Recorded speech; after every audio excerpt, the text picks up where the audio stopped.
How y'all doing? My name is Daniel Nix, and I'm going to try to do this quick because I have a lot to cover. Long story short, you can go to my other videos and you'll see a soldier talks about his 2 Iraq deployments, and it gets into my military career a little bit more. But long story short, I did 6 years out of Fort Campbell, Kentucky, Army Infantry. I did 2 tours to Iraq for about 2.5 years. I was there for initial invasion, as well as I did another tour out of Fob Falcon, Iraq, from 06 to 07, actually 05 to 07. But I'm a Purple Heart awardee, and I'm medically retired due to injuries. So here we go. Alright, today's about torture and how it affects me as a soldier. Alright, here we go. I never thought that people who cowered from war would be so supportive of one and even lied to get us into one. And what do I mean by that? I mean, if you go back to Bush's war record from Camp Avery in Texas, the second highest ranking person in his unit, it was the Lieutenant Colonel Phil Brackett in command at the Texas Air National Guard base. This is the information that you got from him, that we got from him, as in anybody can view it, as well as the order form from whenever he was AWOL. And I mean Bush. He was AWOL for a year.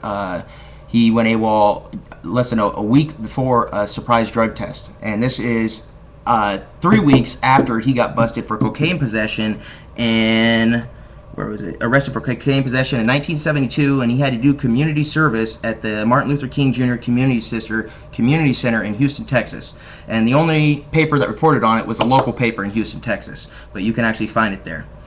Alright, and I thought it was funny that, I'm going to say it, I think George Bush is racist. I think that his whole family's racist, and I think it's comical that white people degrade black people for, you know, the stereotype of black people smoking crack. But the only difference between cocaine and crack is baking soda in about 1 inch. One's inhaling it and one is putting it in your nose. So he's no different than all these other druggies, right? Alright, so I'm just going to get that out of the way. And then, of course, Dick Cheney had his 5 deferments. Alright, here we go. As a soldier, how I feel about torture. I'm complicit with torture now. War crimes, and the fact that Bush sent me over there based on falsehoods. Bush knew they were false, and he lied, and all of them knew it was false. Dick Cheney, Rumsfeld, they had the reports that they were getting from the CIA about the information about the secret meeting between a top Iraqi intelligence official in Prague and Al-Qaeda. Bush continued saying those things.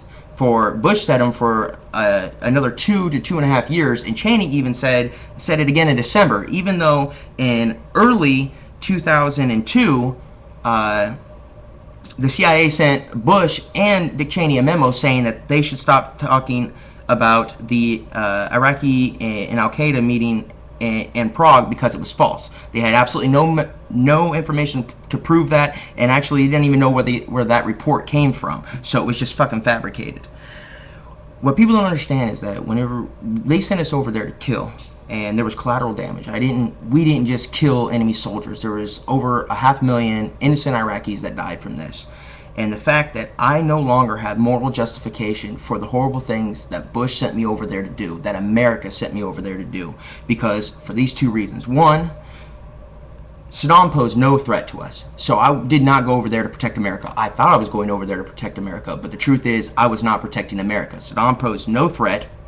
The only thing that Iraq was doing was civil war, and according to our signed treaties and the Geneva Convention, we cannot invade a country, no one can invade a country to stop civil war, even if it's genocide within its own country. We are not allowed to, well, I don't know about genocide, but we are not allowed to invade a country due to civil war, and that was all Saddam was having right there between the Shiites and the Sunnis, was civil war. So not only did we invade Iraq illegally, by Bush taking the same detainees that, not me necessarily personally, but soldiers. I assisted in the capturing of literally hundreds of detainees over my 2.5 years. But the fact that Bush was taking the detainees that I captured, and I followed the Uniform Code of Military Justice and the Geneva Convention to the letter. He took those detainees whenever they were out of my hands and was abusing and torturing them, makes me complicit. So what does that mean to me as a person? I can no longer say to myself that I was morally justified in killing all those people I did. Now, the people that try to kill me, yes, but what we have to understand here is that we're not over there killing Al-Qaeda cells. We are over there right now killing the the sons and of the people of the fathers we killed. Whenever we went over there, and just the shock and awe he was talking about was just, we were bombing huge areas. I remember going over there in 03, and there was just hundreds of bodies. It's a whole school. There was about 250 children, about 100 miles north of Baghdad, and there was about 150 children that went into a school, and we bombed it and killed them all, every single one of them. And that's what I got to see as I drove through it to go to Tal Afar, North Iraq, and that's what I have to deal with now, knowing that he sent me over there on a lie, and that I no longer have any moral justification. He took that away from every soldier. He did, with his lies. And hadn't Iraq been through enough? They've been getting, Saddam had the foot on the back of their neck and had been killing hundreds and thousands of them and torturing their own civilians for years. For years. Hadn't they already gone through enough? What did they do to deserve this? All right. Fourth, I like to talk about VBIDs.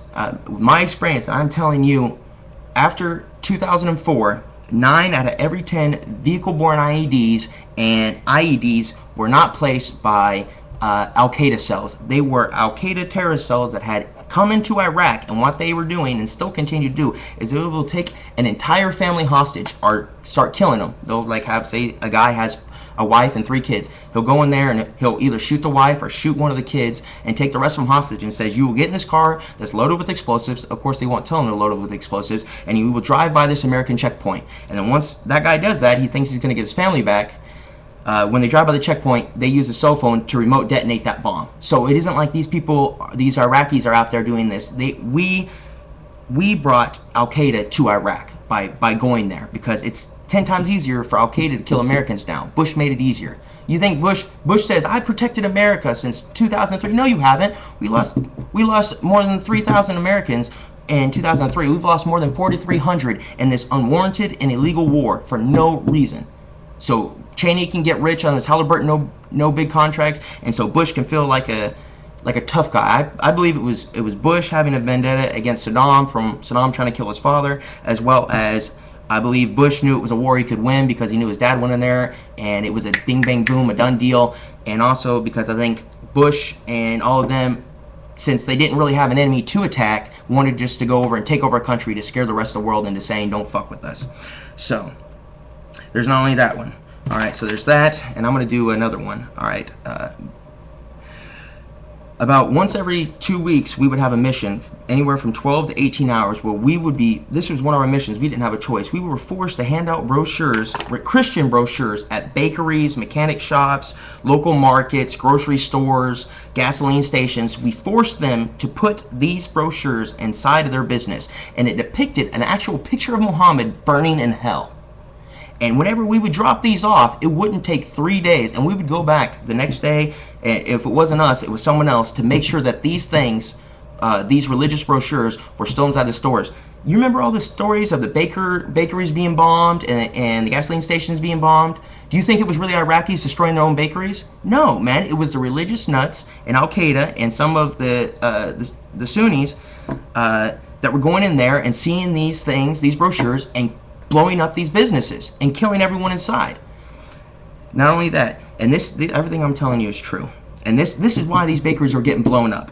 All right, remember, you're not supposed to draw. It's against a religion to have an actual depiction of Muhammad. Parts about baker blown up, force people. And you hear about right now, I'm gonna try to hurry this up, is all the Christian neighborhoods are getting bombed, and the Christian, now that we're out of the major cities, and the Christian churches. You want to know why that is? It's because starting about early 2004, what we started doing is we would, this is when the violence was really heavy, is we would start rounding up people who were willing to deny their religion, right? They would have to tell the chaplain that would go out with us on our missions that they had accepted Jesus Christ into their life. And what we would do, once these people denied their religion and said they were Christians, is we would go into the nicest neighborhoods in Baghdad, Mosul, any major city, and we would take over the nicest areas, including their car, their furniture. We would kick those people out of their houses, and we would move these Christians in. So we would literally totally take over a person's house and property, move these people who said they were Christians into these neighborhoods, have large amounts of security in the area to protect them. And that's why they're getting bombed right now. And why? Because it's been going on for 6 years we've been doing this.